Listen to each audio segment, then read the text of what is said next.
everybody, Trevor here. I've been on this site for 10 years now, and to celebrate my 10-year anniversary, I thought I'd do another Thomas video. This is also the one I've gotten a ton of requests to do, which would be about my top 35 picks for the best classic Thomas episodes in general. Why am I making this a top 35 instead of the usual 5 or 10?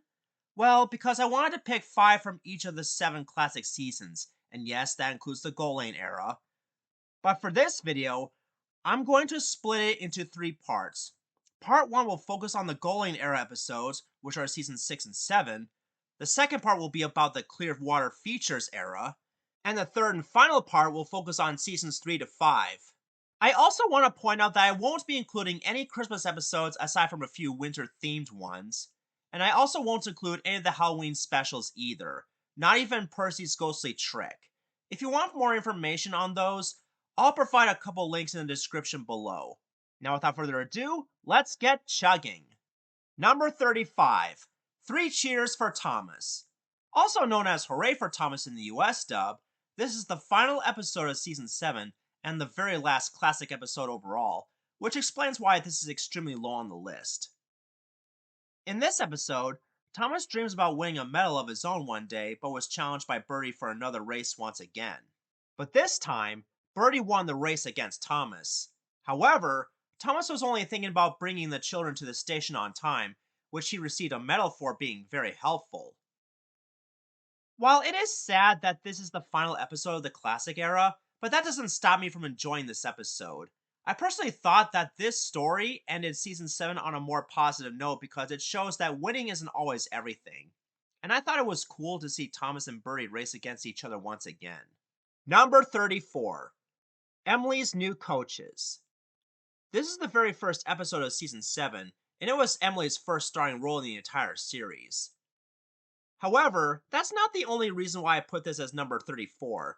There are other reasons too. For example, I know a lot of people don't like Emily that much, but personally, I think she's overhated and deserves more love and respect than what she already got. Anyways, in this episode, Emily takes Annie and Clarabelle instead of her own new coaches, which causes Thomas and the other engines to be upset with her. But Emily soon makes up for her mistake by saving a broken down Oliver from being crashed into by Thomas. And in the end, Emily and Thomas became good friends, and she learns her lesson about not taking something that doesn't belong to her. In all honesty, I think this is the perfect start for season 7 because Emily is a unique character in her own way. And what also makes her special is that unlike Nia and Rebecca, who are basically Mary Sue's, she has a proper character arc and flaws. And I also liked how they expanded on her character in the early hit era, but that's another story. So yeah, I highly recommend you give this episode an honest watch because it's pretty good. Number 33. Gordon and Spencer. This episode marks the very first appearance of Spencer, and don't worry, this video won't list all the first debut episodes of each character, I promise. Anyways, in this episode, Gordon thought he was going to take the Duke and Duchess, but soon found out that it was Spencer's job to do that. Gordon gives him advice about getting enough coal and water, but Spencer was too ignorant to listen, and as a result, the new streamlined engine eventually slowed down to a stop at the bottom of Gordon's hill. Gordon soon comes to his rescue and takes him, along with the Duke and Duchess, to the next station, much to Spencer's embarrassment. What I like about this episode is not only that this is Spencer's first appearance in the entire show, but ever since that episode, he and Gordon developed a great rivalry and would often compete against each other on who is the fastest engine in the world. I mean, if you've watched the rest of the series from season 7 all the way to the end, you'll see what I mean. Another reason why I think Spencer is a unique character is that he's based on the LNER A4 Pacific class locomotive. And Mallard is also based on this locomotive as well, which makes Gordon and Spencer cousins. Number 32. Peace and Quiet. This episode marks Murdoch's first appearance in the entire series. It is about the character himself wanting nothing but peace and quiet, which explains why he couldn't stand chatterboxes like Harvey and Salty. Later in the episode, Murdoch encounters an escaped herd of sheep, and the ba ba ba was driving him insane for hours until Toby came to the rescue. When the path was finally cleared for Murdoch, he thanks Toby, particularly in the US dub with Michael Brandon, and and eventually apologized to Harvey and Salty for being rude to them earlier.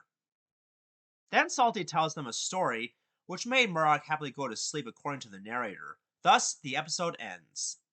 I don't know about you guys, but I think Murdoch is criminally underrated. In fact, he only appeared from season 7 all the way to 12, and hasn't appeared again since then. Which is quite sad if you ask me. Oh, and did you know that Murdoch was originally going to be painted burgundy instead of yellow-orange? Yeah, they did this to avoid confusion with Arthur's burgundy livery. And besides, I think Murdoch looks better in his yellow-orange paint. In fact, I can even imagine him having a Scottish accent, if he were to return in full CGI, that is. And those are all the reasons why I consider this my third favorite episode of season 7, and why I love Murdoch as a character. I wished he appeared more often in the show. Number 31 is Something Fishy. This is Arthur's second starring role in the series, the first one being The Spotless Record, which was another good episode. But for the sake of this list, I'm choosing at least one Arthur episode. By the way, this Arthur should not be confused with the aardvark of the same name. In this episode, Arthur loves the fishing village so much that he wishes to work there for always and always. But Sir Topham Hatt has given that job to Thomas instead, despite him not liking the smell of fish to begin with, much to Arthur's disappointment. So he had to work at the steelworks instead. Later on, Thomas was having trouble with some troublesome fish fans, which led him to an accident. Luckily, Arthur came to his rescue, and his driver assured Thomas that the breakdown train will be coming to pick him up and bring him to the washdown to get cleaned up. In the end, Arthur asked Sir Topham Hatt if he would like to work on the fishing village branch line as he loves the seaside, much to Sir Topham Hatt's agreement, and Arthur was very happy indeed. In case you're wondering, the fishing village line is actually called the Normanby branch line, according to the Railway series lore. No known engines worked on that line, but according to the TV series, Arthur is the only one to work on that line. Speaking of which, did you know that Arthur and Barry, the rescue engine, share the same class of locomotive? Imagine if the two of them meet for the first time, and they agree to work together at taking trains of fish. Now that would be a perfect brotherly bond. I can also imagine Beresford working on that line along with them, and maybe there could be an episode where he moves to Normanby Beach and helps out both Arthur and Barry at the fishing village. Wouldn't that be awesome? And like Murdoch, Arthur was also criminally underrated, and his final appearance in the entire show was in season 12. Man, it would have been nice to see him along with Murdoch again in the future, but it's not going to happen anymore for the time being. Number 30, Salty's Secret. This is actually the very first season 6 episode I've watched on VHS as a kid.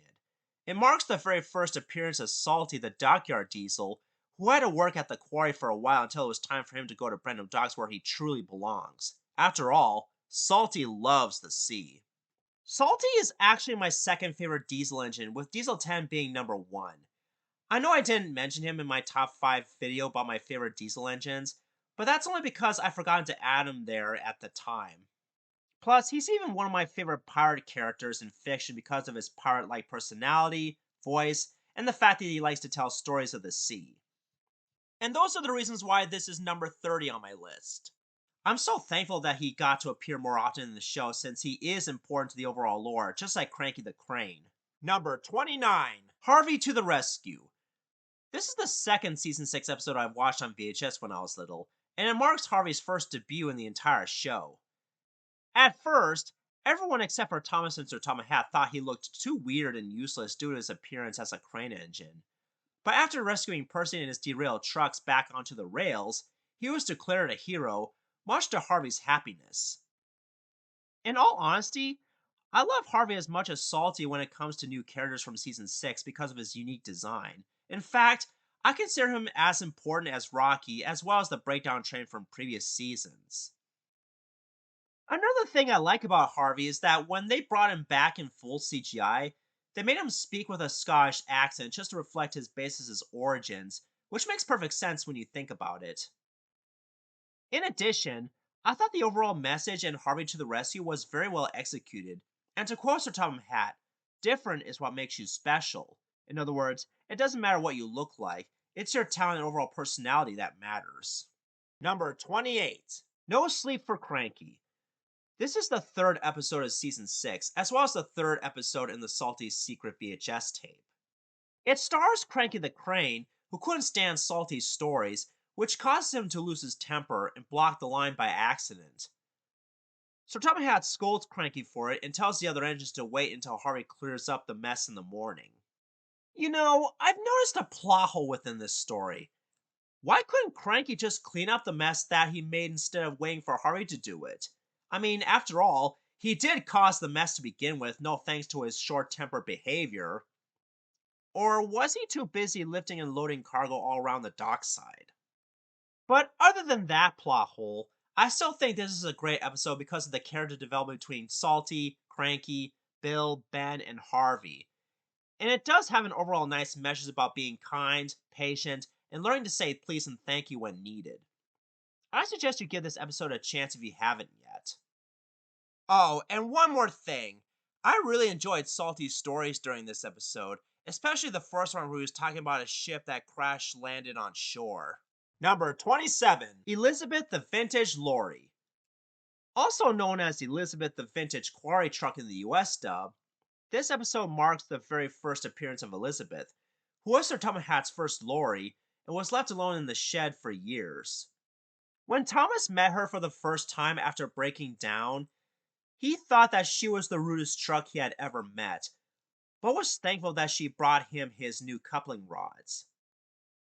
Elizabeth was later cleaned up and restored into her original beauty thanks to Jem Cole, and has been working on Soarer since then. In all honesty, this is my second most favorite season 6 episode because I like Elizabeth as a character. I especially thought Alec Baldwin did a perfect job voicing the character in that season because it sounds a lot like his impressions for both Lady Hat and Dowager Hat. Unfortunately, like Arthur and Murdoch, Elizabeth hasn't been seen in the show since the New Model era, and I wish she made more appearances in the show afterwards. And if she did have a voice actor in the show, she would most likely be voiced by Keith Wickham, but with his Dowager Hat impression. Overall, Elizabeth may be a vintage snob, but she knows how to be really useful and help out the engines when needed, especially Thomas. And I think this season 6 episode was excellent. I suggest you give this one a watch if you haven't yet. Number 26, Percy's Chocolate Crunch. In my opinion, this is my most favorite episode of season 6, mainly because I love eating chocolate, particularly milk chocolate. In this episode, Percy was very tired of being dirty and wanted to wash down badly. But unfortunately, there wasn't enough room at the washdown at the time, so he had to stay dirty for a while. Sir Trevor also gives Percy some helpful advice, which is usefulness before cleanliness. Later, when Percy slipped onto some oily tracks, he crashes into Mr. Jolly's chocolate factory, where he was covered in sticky, gooey chocolate. And after he was rescued, Sir Topham promises Percy that he'll get cleaned up and given a new coat of paint, much to Percy's delight. While this episode isn't perfect in any way in terms of writing and moral execution, but I still love it mainly because I think chocolate is delicious, and that this episode has one of my favorite crashes in the entire series. Maybe I should do a top video on that someday. Heck, I'm actually happy that chocolate covered Percy was made into various merchandise such as Wind Railway and Trackmaster, both of which I am thankful to have in my possession. And besides, Easter is coming, and to celebrate it early, I thought I'd put Percy's Chocolate Crunch as my 26th favorite classic episode of Thomas and Friends.